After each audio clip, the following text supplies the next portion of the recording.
Today, in the sex crimes trial of former St. Tammany Sheriff Jack Strain, we heard from yet another family member who is accusing Strain of sexual abuse. And Erica Ferrando has been in the courtroom throughout the trial, which is now in its second week. She's joining me now outside the courthouse in Covington just for a little more about what's been happening in court. And Erica, talk a little bit about what this accuser had to say.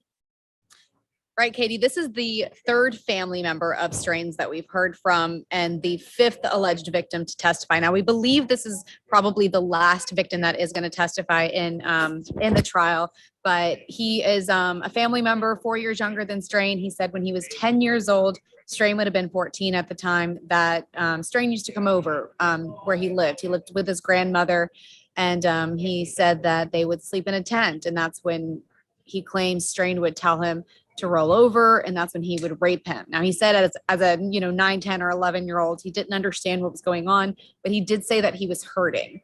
So he said it happened multiple times. Again, in the woods, he claimed that Strain approached him, tried to rape him again. He said he resisted, but it ended up happening. And so what's interesting about this alleged victim is that there's no charges tied to him. So Strain is not actually he's not facing any charges for these claims. So it was interesting to hear from him. We also heard from his ex-wife, who he says he confessed these allegations to back in the late 90s. She did say on the stand that he confessed these claims to her, but her testimony did vary a little bit from what he said when we're talking about the details, about who penetrated who or who, did this act on who, because they really get into detail about what exactly happened. And so her story did vary a little bit.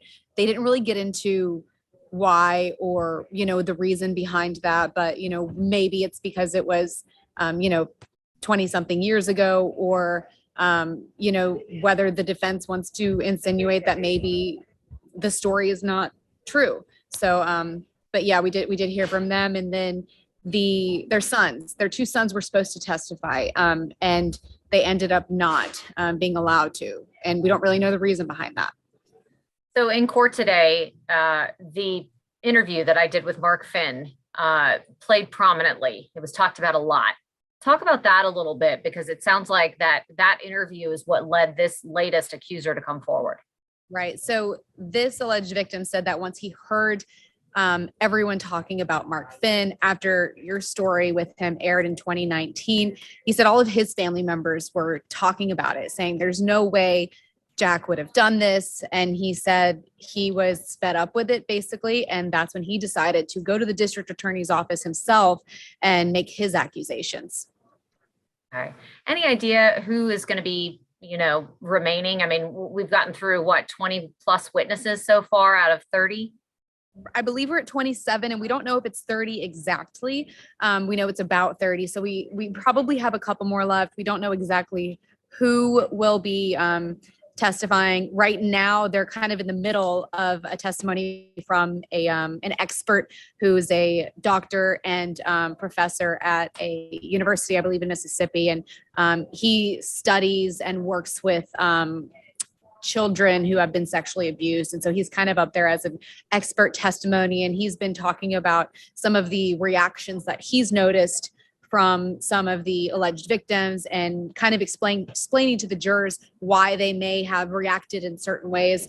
So he's going to finish up his testimony tomorrow, and we don't know who's following that. Okay. So basically I'm a sex abuse expert, and especially someone who can talk about why these alleged victims may have delayed their reporting of it, which Right. is obviously something that would be key for prosecutors to prove to the jury in order to get a conviction in this case. So I look forward to hearing more of your great reporting on this as this trial continues to wrap up. Obviously, it's Friday tomorrow, so there's a big question mark about whether or not this is going to continue into a third week with the defense presenting their case. I guess we'll just have to wait and see. We'll wait and see. It's very, very likely that it could continue into Monday. But, they may surprise us and wrap everything up tomorrow. So we'll see. Okay. Erica Ferrando, thanks for your reporting. Thank you.